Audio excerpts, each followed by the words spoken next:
Shalom, salam sejahtera. Renungan malam seiman berjudul Kebangkitan. Janganlah kamu heran akan hal itu, sebab saatnya akan tiba bahwa semua orang yang di dalam kuburan akan mendengar suaranya, dan mereka yang telah berbuat baik akan keluar dan bangkit untuk hidup yang kekal.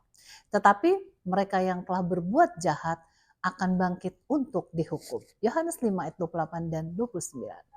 Apakah yang dimaksudkan dengan kebangkitan?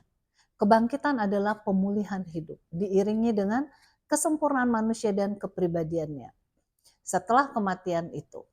Karena manusia pada hakikatnya takluk kepada maut, maka harus ada suatu kebangkitan kembali jika mereka mau mengalami kehidupan di balik kubur. Dalam perjanjian lama dan perjanjian baru, juru kabar Allah telah mengungkap pengharapan dalam kebangkitan. Ayub 14 ayat 13 sampai 15 dan Yesaya 26 ayat 19. Pengharapan atas kebangkitan dan bukti yang cukup memadai memberikan keberanian kepada kita bahwa kita dapat menikmati masa depan yang lebih baik di balik dunia yang sekarang ini masih harus menghadapi kematian bagi semua manusia. Kebangkitan orang-orang benar yang sudah mati menuju kepada kekekalan erat hubungannya dengan kebangkitan Kristus, karena hanya kebangkitan Kristuslah pada akhirnya yang akan membangkitkan orang yang sudah mati. Yohanes 5 ayat 28 dan 29. Apakah gerangan yang terjadi apabila Kristus tidak bangkit? Konsekuensinya diringkas Rasul Paulus sebagai berikut. Yang pertama, tidak ada gunanya mengabarkan Injil. Tetapi andai kata Kristus tidak dibangkitkan, maka sia-sialah pemberitaan kami dan sia-sialah juga kepercayaan kamu. 1 Korintus 15 ayat 14. Yang kedua, tidak ada pengampunan dosa. Dan jika Kristus tidak dibangkitkan, maka sia-sialah kepercayaan kamu dan kamu masih hidup dalam dosamu. 1 Korintus 15 ayat 17. Yang ketiga, tidak akan ada tujuan dalam mempercayai Kristus. Jika Kristus tidak dibangkitkan, maka sia-sialah kepercayaan kamu.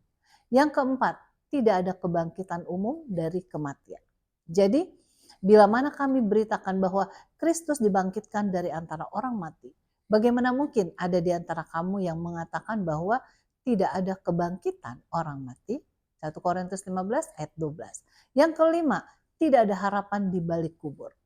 Jika Kristus tidak dibangkitkan, demikianlah binasa juga orang-orang yang mati dalam Kristus. 1 Korintus 15 ayat 17 dan 18. Dengan demikian kita bersyukur karena Yesus sudah dibangkitkan.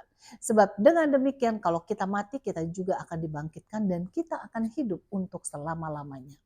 Janji ini memberikan kepada kita suatu pengharapan pada saat kita sakit ataupun pada saat kedukaan atau kematian dari pasangan atau kekasih kita. Sungguh ada suatu pengharapan. Walaupun kita berduka, kita tidak perlu putus asa. Kiranya pengharapan ini dapat memberikan kepada kita suatu sukacita sekarang ini dan sampai selama-lamanya. Tuhan Yesus memberkati.